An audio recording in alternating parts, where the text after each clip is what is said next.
India versus Australia का पहला test match खत्म हो चुका है। आज चौथा दिन था और इंडिया ने ये मैच बिल्कुल वन साइडेड आई थिंक जीता ये। पहला सेशन अगर निकाल दे तो इंडिया ने पूरी तरह से डोमिनेंस अपनी दिखाई है और आई थिंक ये मैच देख के तो लग रहा है कि ऑस्ट्रेलिया compete कर भी सकता है कि नहीं, लेकिन ऐसा है नहीं क्योंकि ये जो सीरीज है ना वो आई थिंक ऑस्ट्रेलियन जो कंडीशंस है ना वो बड़ी डिफरेंट होती हैं जनरली। अब ये मैच पर्थ में था और पर्थ में बात की जा रही थी कि ऑस्ट्रेलिया हारता नहीं है और ये कंडीशन सूट करती है बॉलर्स को, स्पेशली ऑस्ट्रेलियन बॉलर्स को। सो वो चीज़ आज बिल्कुल आई थिंक डिफरेंट हो गई है और ऑस्ट्रेलिया वहाँ पे हार गया और चौथे दिन हार गया।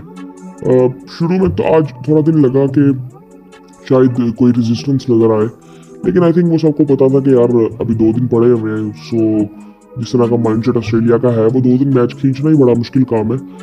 या तो ऑस्ट्रेलिया ने जीतना था या तो हारना था। सो जो पॉसिबल रिजल्ट्स हो सकते थे वही हुए कि इंडिया जीतेगा और ऑस्ट्रेलिया हारेगा। मैं एक दफ़ा आपको स्कोर कार्ड सारा बता देता हूँ मैच का। और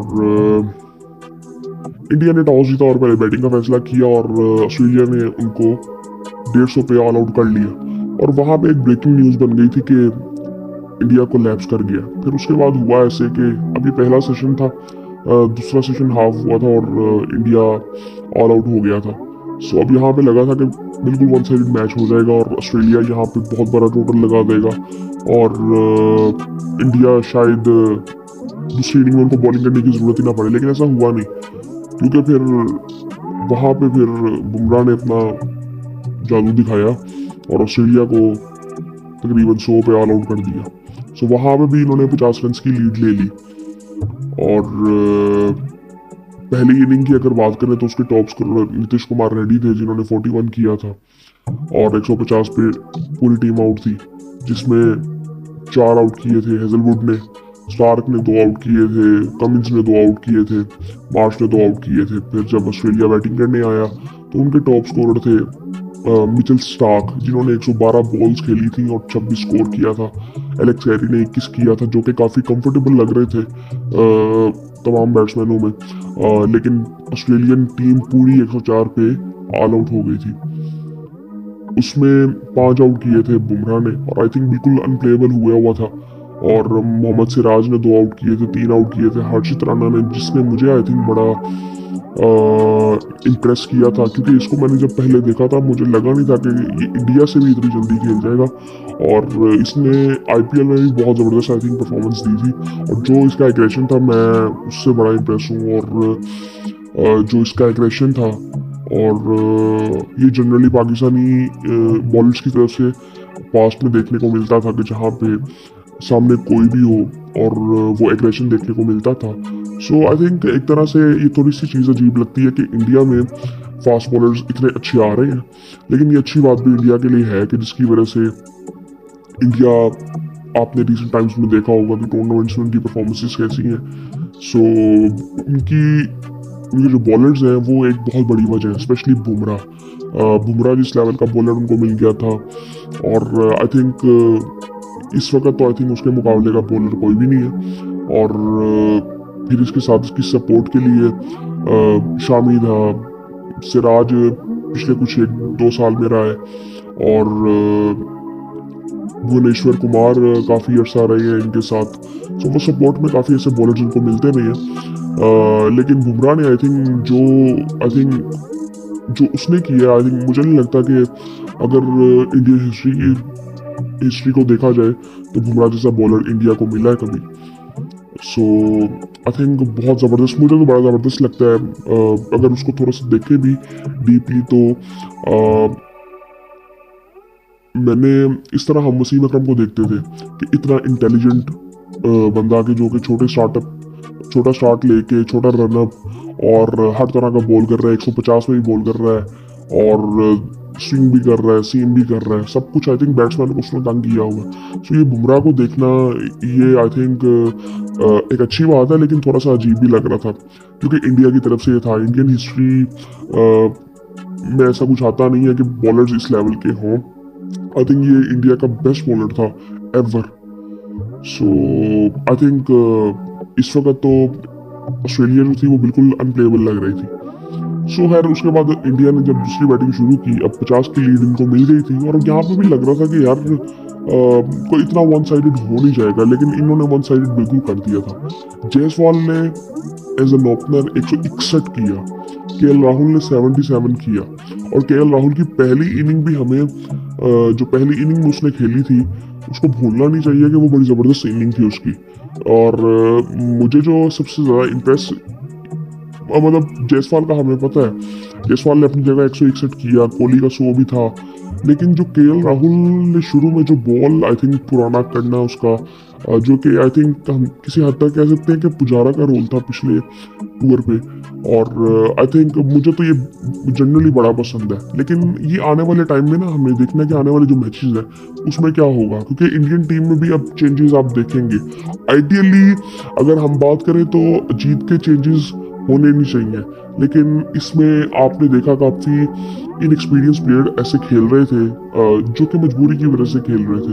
रोहित शर्मा ने अभी ज्वाइन किया टीम को, जो कि आई थिंक बहुत ज़्यादा मतलब ये तो कंफर्म है कि वो अगला मैच खेलेंगे। बहुत ही आई थिंक अगर ऐसा न्यूट्रल डिसीजन हो तो वो शायद ना खेले, लेकिन ऐसा होगा नहीं मुझे लगता है, और ये शायद उनकी आखिरी सीरीज भी हो सकती है।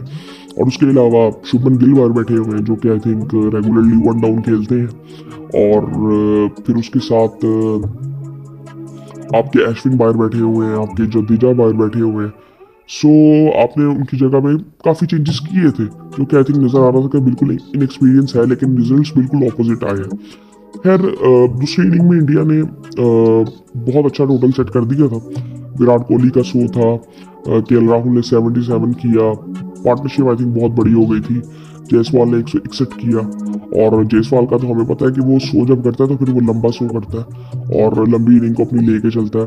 और ऋषभ पंत जुड़ेल जल्दी आउट हो गए थे क्योंकि आई थिंक उस तरह से कोई प्रेशर था नहीं दूसरी इनिंग में, और सुंदर ने 29 किया। फिर उसके बाद आके नीतीश कुमार रेड्डी ने नीचे से आके 27 बॉलों पे 38 किया, नॉट आउट थे वो विराट कोहली के साथ। 487 पे 6 आउट हुए थे इंडिया के, और इंडिया ने भी डिक्लेयर किया, और उसमें स्टार्क, हेजलवुड, कमिंस और मार्च ने एक आउट किया, और नितिन लाइन ने 2 आउट किए।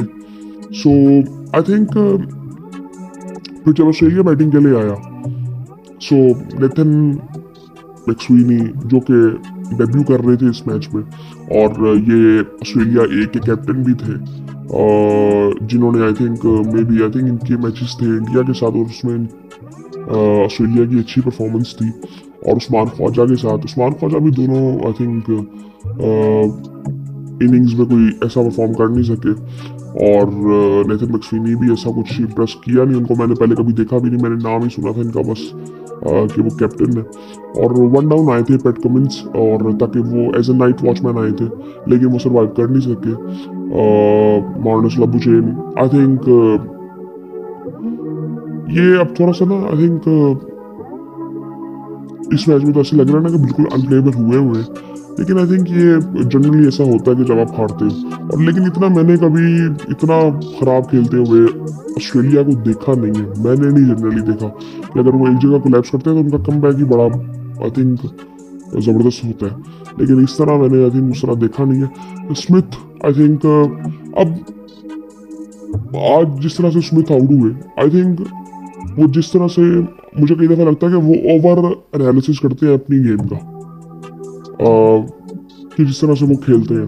अब जिस तरह से वो आउट हुए, जिस बॉल पे वो आउट हुए उससे पहला बॉल भी सेम उनको पड़ा था, और वो उन्होंने अपनी बॉडी के बिल्कुल सामने खेला था, और जिस बॉल पे आउट हुए फिर उन्होंने उसको थोड़ा सा उसका एज लगा इसी वजह से कि उनको उस बॉल को उन्होंने बॉडी के आगे बिल्कुल खेला ही नहीं है। सो आई थिंक ये थोड़ा सा मे बी प्रेशर तो था ऑस्ट्रेलिया पे कि जिस तरह से वो खेल रहे थे, टोटल बहुत बड़ा था। ट्रेविस हेड ने 89 किया, वहाँ पे जिस तरह वो आउट हुए, अब फिर दोबारा वापस आए थे बुमराह, और स्पेल उन्होंने अपना स्टार्ट किया था तो फिर उन्होंने विकेट ले ली ट्रेविस हेड की, वरना वो आई थिंक काफ़ी अच्छा खेल रहे थे जिस तरह से वो अटैक कर रहे थे। उन्होंने 89 किया, 101 बॉलों पे 8 चौके लगाए, और फिर उनके साथ मिचेल मार्श खड़े हुए थे जिन्होंने अच्छी स्ट्राइक रेट से वो भी बैटिंग कर रहे थे, 47 उन्होंने भी किया।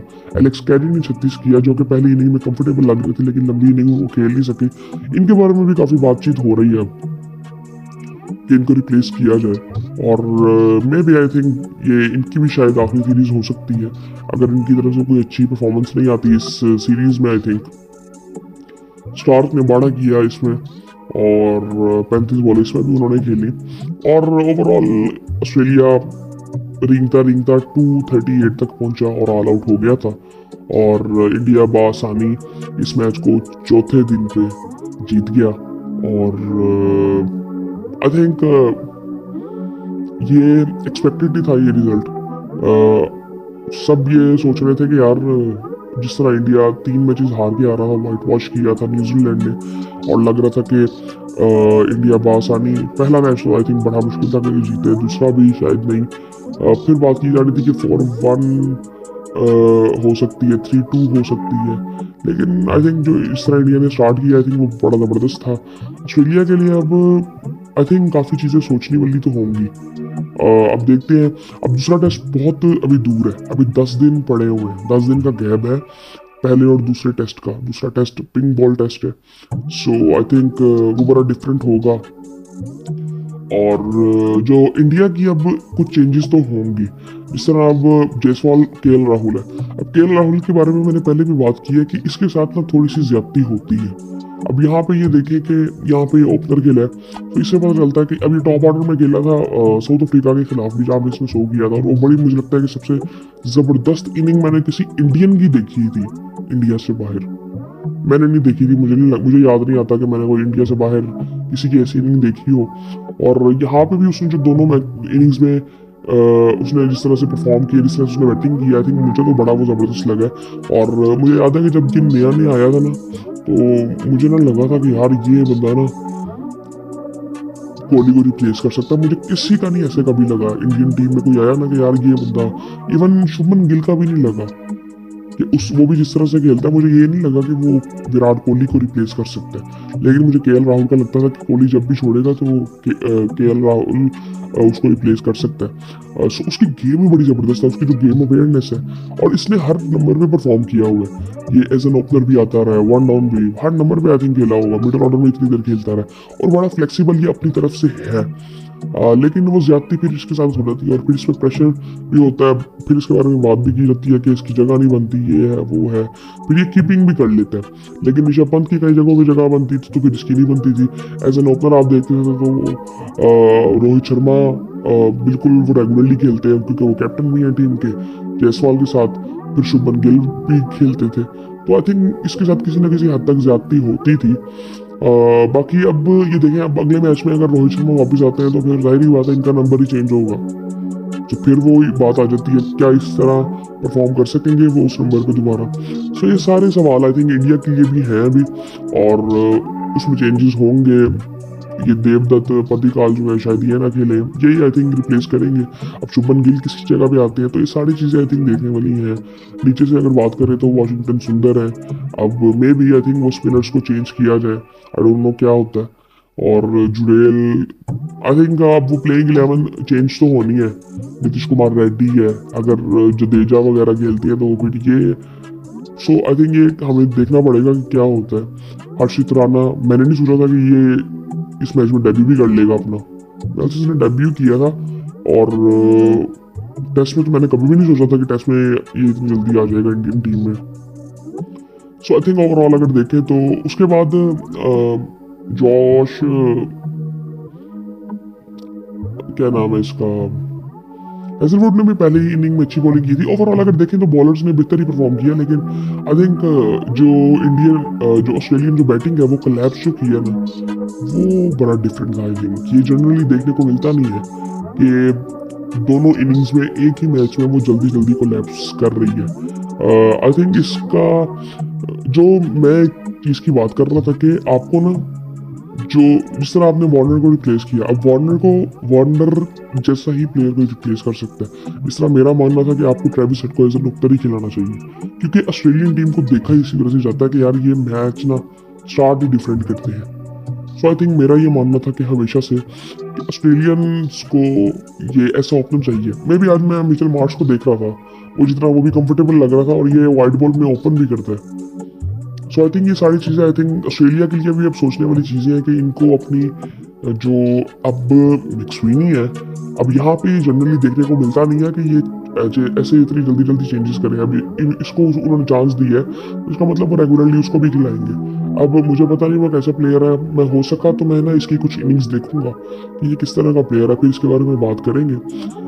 लेकिन आई थिंक मुझे लगता है कि ट्रेविस हेड को ऊपर खिलाना चाहिए और मिडल ऑर्डर को आपको फिल करना चाहिए। एलेक्स कैडी को बेहतर परफॉर्म करना पड़ेगा आई थिंक, वरना मे भी इनकी आखिरी ये सीरीज हो सकती है, क्योंकि आई थिंक ऑप्शंस में तो इनके पास होंगे wicket keepers. English I think वो जिस तरह से आगे वो परफॉर्म कर रहे हैं, वो जिस तरह की वो बैटिंग करते हैं वाइड बॉल में, सो आई थिंक ये काफ़ी ऑप्शंस ऑस्ट्रेलिया के पास भी होंगे।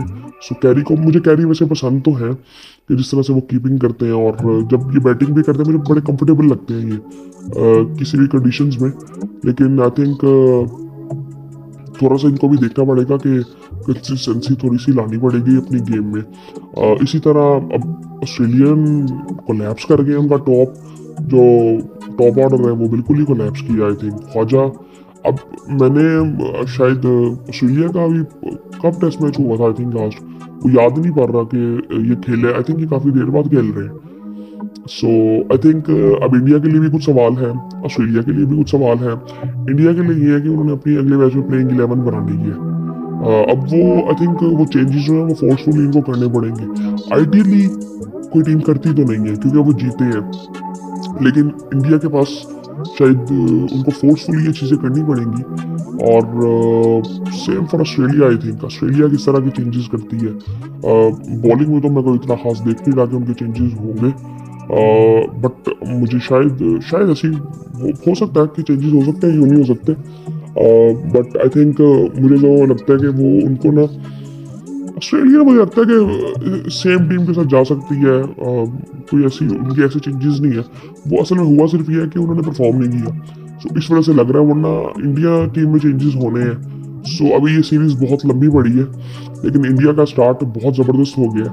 और आई थिंक इंडिया में इस वक्त वही बात आ जाती है कि मैं अभी कल ये देख रहा था कि किस तरह के रिजल्ट्स एकदम आ जाते हैं। क्रिकेट है और इसमें ऐसी ऐसी चीज़ें नज़र आती हैं कि आप सोच भी नहीं सकते। स्पेशली ये साल जो गया है पूरा, आई थिंक बहुत डिफरेंट रिजल्ट्स आए हैं। पाकिस्तान ने अभी ऑस्ट्रेलिया को ओडीआई सीरीज हराई और पहला ओडीआई जिम्बाब्वे से हार गया। और इंडिया 3-0 से न्यूजीलैंड से हार गया अपने घर में। पिछले 11-12 सालों में आई थिंक वो हारा ही नहीं था।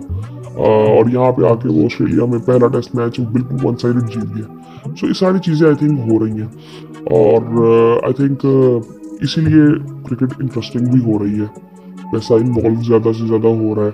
और आजकल ये आईपीएल की ऑप्शंस भी हो रही हैं और उसमें भी आई थिंक बहुत बात की जा रही है कि ऋषभ पंत के बारे में बहुत बात की जा रही है, वेंकटेश अय्यर के बारे में बहुत बात की जा रही है कि जिनकी परफॉर्मेंसेस थी पिछले साल। और ऋषभ पंत आई थिंक सबसे महंगे खिलाड़ी भी के हैं।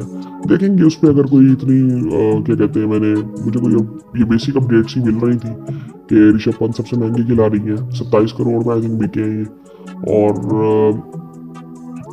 सो आई थिंक उस पर अगर देखेंगे कि अगर कोई वीडियो बना सकेंगे तो बनाएंगे उस पर भी। आईपीएल की ऑप्शन पे इस बार आईपीएल की जो ऑप्शन थी वो आई थिंक जद्दा में हो रही थी और सऊदीया में, आई थिंक बड़ा ज़बरदस्त है। और क्रिकेट की प्रमोशन के लिए आई थिंक ये चीज़ें बड़ी इम्पोर्टेंट होती हैं। और सऊदी अरब ने भी आई थिंक उन्होंने अप्रोच किया था कि आप इधर करवाएं। सो आई थिंक बड़ी ज़बरदस्त चीज़ है जनरली क्रिकेट के लिए कि प्रमोशंस की जा रही हैं। सऊदीया भी काफ़ी कोशिश कर रहा है कि वो क्रिकेट को आगे लेके जाए अपने मुल्क में। और लेकिन आई थिंक मुझे लगता है कि काफ़ी ऐसी चीज़ें हैं जो कि चेंज होने की ज़रूरत है और बेहतर होने की ज़रूरत है, क्योंकि आप सिर्फ पैसे की गुलामी नहीं कर सकते। अभी इस बिजनेस मॉडल में जो क्रिकेट का जो बिजनेस मॉडल है या स्पोर्ट्स का जनरली बिजनेस मॉडल है, उसमें आप गुलाम हो जाते हो ब्रॉडकास्टर के, जो कि आई थिंक क्रिकेट में बहुत ज़्यादा नजर आता है, और आईसीसी उसमें स्ट्रॉन्ग इदारा नजर आता नहीं है, और वो एक मोहताजी फिर हो जाती है उस बिजनेस मॉडल की कि जहाँ से पैसा आ रहा है आपको उनकी फिर माननी पड़ती है। सो आई थिंक वो चीज़ें देखने वाली है। सो वो स्ट्रेंथ नजर नहीं आती आईसीसी में, जो कि इदारा आई थिंक एक वर्ल्ड बॉडी है जो कि क्रिकेट को मैनेज करती है, जो कि आई थिंक क्रेडिबिलिटी पे जिसके सवाल भी उठते हैं। सो आई थिंक बहुत सी चीज़ें ऐसी हैं कि जो कि बेहतर होने की ज़रूरत है जनरली क्रिकेट के लिए। और जिस तरह से क्रिकेट आई थिंक उसको किसी ना किसी हद तक नुकसान होता भी है, और आई थिंक ये चीज़ें देखनी चाहिए आईसीसी को भी, और इवन कंट्रीज़ को देखनी चाहिए। मैं बात करूँगा कि आप ये देखें कि आज आपको अगर फ़ायदा होता है तो कल को ये चीज़ आपके साथ भी हो सकती है कि वो पैसे के मसले के लिए आपको नुकसान भी दिया जा सकता है। सो आप भी उस जगह पे आ सकते हैं कि जहाँ पे आपको फ़ायदा नहीं होगा और फिर आप कुछ कर नहीं सकेंगे। सो इसीलिए जब न्यूट्रल बात होती है तो फिर उसमें एक ये होता है कि स्टेबिलिटी बहुत ज़्यादा होती है, इदारा मजबूत रहता है, और जो कि रहना चाहिए आईसीसी को आई थिंक, वरना बहुत मुश्किल है आई थिंक आने वाले टाइम में। पहले क्रिकेट आई थिंक जो ये क्रिकेट है जनरली कम हो रही है, लीग क्रिकेट इतनी ज़्यादा हो रही है, सो आई थिंक ये चीज़ें बेहतर होनी चाहिए। बाकी आई थिंक अगले टेस्ट का वेट करेंगे। पाकिस्तान का भी अब दूसरा जो ओडीआई मैच है वो कल है, और आई थिंक पाकिस्तान को भी बेहतर अब जरा सोचना पड़ेगा काफ़ी चीज़ों के बारे में, लेकिन आई थिंक ओवरऑल अगर इंडिया को देखें तो इंडिया ने बहुत बेहतर परफॉर्म किया।